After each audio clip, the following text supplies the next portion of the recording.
सत्संगत जी, प्यार से कहना ध्यान निरंकार जी।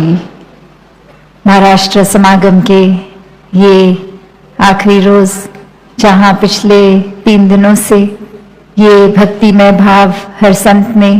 हर उम्र ने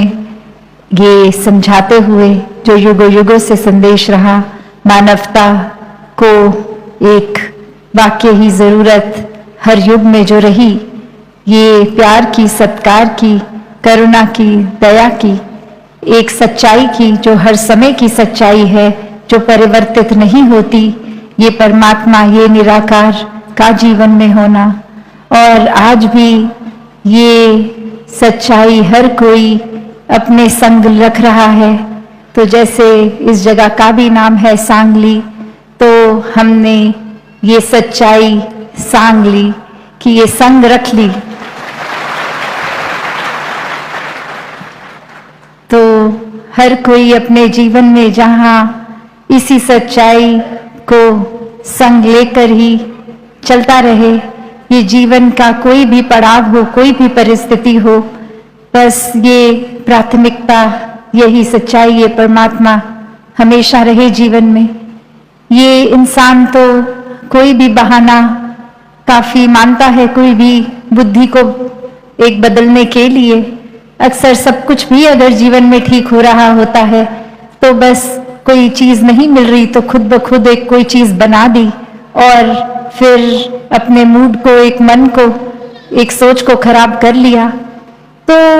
अक्सर ऐसा भी होता है कि सब कुछ अगर ठीक है भी तो भी बहाने इंसान ही ढूंढता है चीजों को खराब करने का, क्योंकि ये आराम भी इंसान ने ढूंढ लिया है कि अगर सब कुछ ठीक होगा तो फिर ये मन को इतनी आदत लग गई है बुराई करने की, तो फिर ये आदत से मजबूर ठीक चीज में भी नुक्स निकालेगा। जैसे उदाहरण कितनी बार हम सुनते आए हैं कि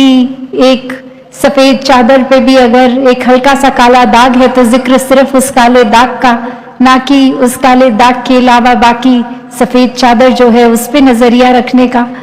तो ये इंसान ने जहाँ एक रुचि अपनी नेगेटिविटी की ओर ही बना रखी है,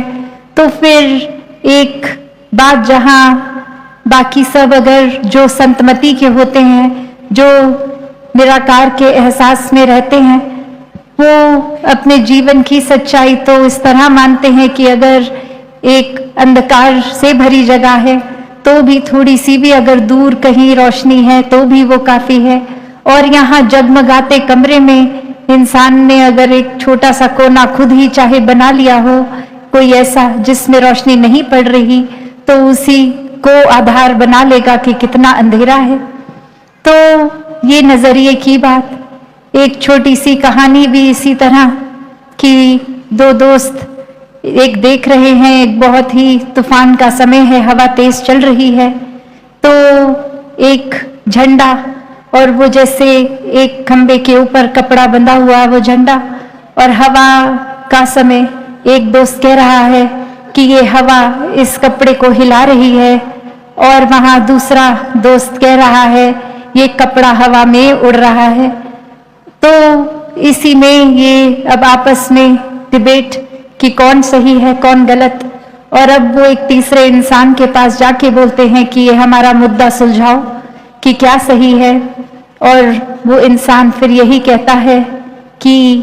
सब कुछ अगर स्थिर है तो आपका मन ही हिल रहा है, ये नजरिया ही है, क्योंकि वो बातें देखा जाए तो दोनों ही सही हैं कि हवा के कारण उस कपड़े का हिलना या वो कपड़ा हवा में हिलना। तो ये नजरिया, ये एक बात जो हर किसी ने उस तरह से अपने हिसाब से आजकल बना लेते हैं कि ये हमारा नजरिया है तो यही सही है। फिर चाहे एड़ी चोटी का जोर लगा दें, दलीलें दे दें, एक अपने पॉइंट ऑफ व्यू को ही करेक्ट घोषित करके, एक फिर दूसरे के अगर बात में दम भी है तो भी एक अपने अहंकार की वजह से सिर्फ ये दिखाने के लिए कि हमारी सोच कितनी सही, कितनी उत्तम है, दूसरे के नजरिए पे एक गौर ही नहीं करते, तवज्जो ही नहीं देते,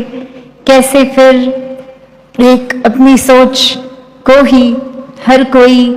सही साबित करने की दौड़ में, फिर किसी से बात इसलिए नहीं करते, एक वार्तालाप, एक डिस्कशंस इसलिए नहीं कि दूसरे की बात सुन के हम कुछ सीखें, पर इंसान तो इसी दौड़ में है कि दूसरा जैसे ही अपना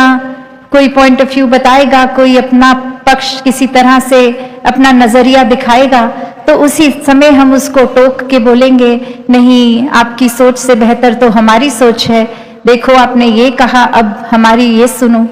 तो अक्सर इंसान समझने के लिए नहीं, समझाने के लिए बात करने शुरू कर देते हैं। दूसरे की बात से सीखना तो दूर की बात, वो बात ही इसलिए कि दूसरे का अक्सर एक वाक्य, एक सेंटेंस खत्म भी नहीं होता कि वहीं टोक के अपनी बात शुरू, कि पहले ये समझ तो लें दूसरा क्या कह रहा है, फिर उस पे गौर करके कि वो सही कह रहे हैं तो वो बात को अपनाया जाए, और अगर सही नहीं लग रही तो उसके बारे में कुछ कहा जाए। पर नहीं, इंसान तो दूसरे की एक पूरी बात खत्म होने से पहले ही टोक के बस अपनी बात को इम्पोज करने लग जाते हैं, एक अपनी बात में इस तरह से वजन डाल के, और फिर ये अहंकार इतना हावी हो जाता है कि अक्सर तो लोग डराने धमकाने तक उतर आते हैं कि अगर हमारी बात नहीं सुनी तो ये कॉन्सिक्वेंस होगा, ये हमारे नजरिए को अगर आपने नहीं अडैप्ट किया तो फिर ये आपका नुकसान हम इस तरह कर देंगे। तो इंसान खुद ही आज देख लें, एक अपने अंदर आत्म मंथन करके कहाँ खड़े हैं। ये मन के ऊपर का जो भाव है, जैसे इस कहानी में भी वो हवा और वो कपड़ा, तो मन ने तो चंचल ही रहना है जब तक इस स्थिर के साथ जुड़कर इस निराकार से ना जुड़ा जाए। तो ये जैसे हर देवानी में भी है कि मन तो सादो एक है पर कितने रंग बदलता है, कि कैसे एक पल में हमारे अंदर क्या सोच है, क्या भाव है, अगले ही पल क्या हो जाते हैं। वही इंसान अगर अभी मिला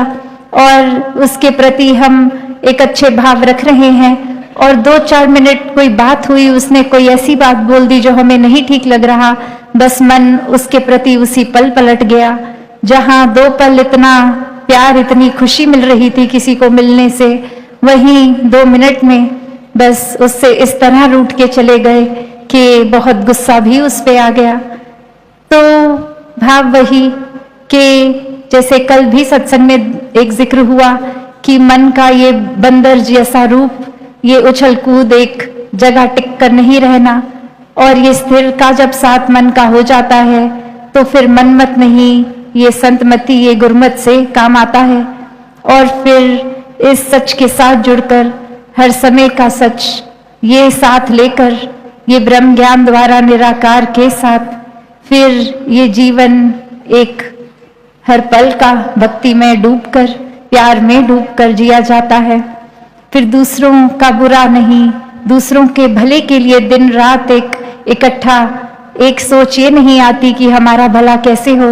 बस परोपकार के लिए ही जीवन लग जाता है कि हम किस तरह कंट्रीब्यूट करें, ये योगदान दें कि दूसरों का जीवन हम किस तरह आसान कर पाएं। हम किस तरह जो अभी भी इस सच्चाई से दूर है, जिनके जीवन में परमात्मा नहीं है, किस तरह उनके भी जीवन में ये अंधकार से उजाले तक का सफर कराने में ये योगदान दे पाएं। कैसे ये आत्माएं भी जो इतने युगों से तड़पती, अपने असली रूप को जान के जीते जी ही मुक्त होकर और जीवन खत्म होने के बाद भी मुक्ति के हकदार बन पाए। तो जहाँ संतों ने भी हमेशा यही समझाया कि ये परमात्मा के चाहे कोई भी नाम लें, किस तरह से भी आस्था रखें, पर ये सच्चाई एक ही है, और इसी एक सच्चाई से जुड़ने का तरीका सबसे आसान, पहले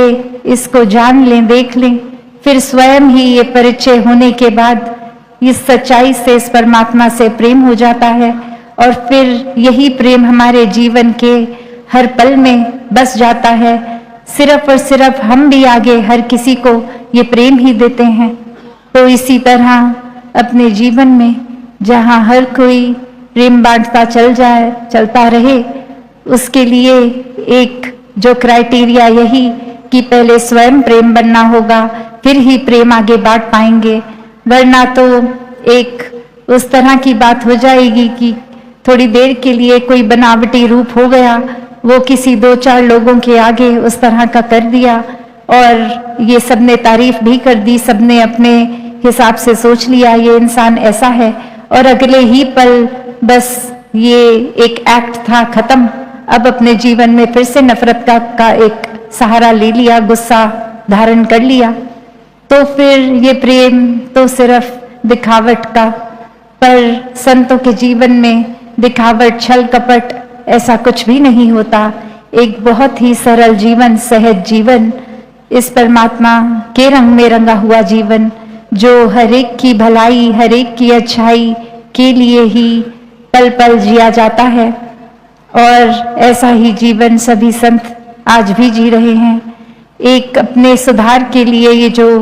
आत्ममंथन की भी बात आती है कि आत्ममंथन करते हुए हर पल खुद को ही तराजू में रखते हैं संत कि कहीं हम तो गलत नहीं जा रहे, दूसरे की नहीं देखना जीवन उस तरह की वो सही कुछ कर रहे हैं कि नहीं, पर क्या हम कर रहे हैं सही या नहीं। नहीं कर रहे तो संतों को एक वो भी झिझक नहीं होती कि यहाँ ईगो नहीं हर्ट होती,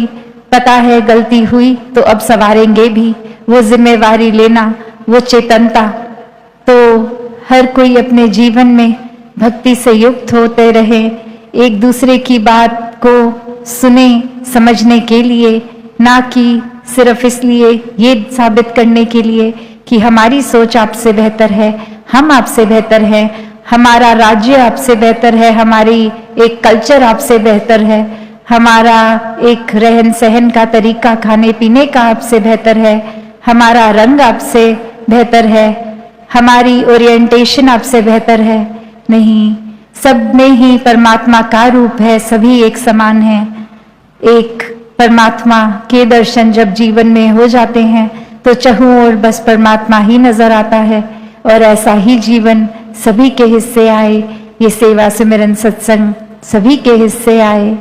और जहाँ ये रूप के ये समागम के तैयारियों की भी आज बात चली कि कैसे इतने समय से, महीनों से सब यहाँ सेवा में योगदान दे रहे हैं, जो आ सके वो भी, जो नहीं आ सके उनका भी सेवा का भाव परवान। तो हर कोई इसी तरह सेवा सिमरन सत्संग के रंग में रंगता जाए और गहराई से ये चाहत खुद ब खुद आए, किसी को कहने की जरूरत ना पड़े कि आपके जीवन में सत्संग की कमी हो रही है, जाया करें सत्संग, पर खुद को ही उस तरह से, जिस तरह जब हमें प्यास लगती है तो किसी को कहना नहीं पड़ता कि आपको प्यास लगी है, वो पानी हमें खुद ही पता लगता है, शरीर को जरूरत है। उसी तरह ये रूह की खुराक, ये सत्संग, ये संतों का संग, जब जब फिर ये इसकी भी अगर जीवन में पहली बात तो कमी हो ना, और अगर हो भी तो कैसे खुद को ही ये निराकार से जब जब जोड़ेंगे, ये भी एहसास आएगा कि जीवन में ये संतों का संग कितना जरूरी, ये सुमिरन, ये सेवा भाव कितना जरूरी। तो दातार कृपा करे हर एक पे कि सेवा सुमिरन सत्संग के एक लगन में भक्ति की एक अवस्था हर एक को प्राप्त हो, निराकार पहले देखकर फिर जीवन में ऐसे कण कण में समा जाता है, फिर हर पल में बस इसी के एहसास में जीवन जिया जाता है। ऐसा ही जीवन संतों का, ऐसा ही सभी जीवन जिए। साथ संगत जी प्यार से कहना।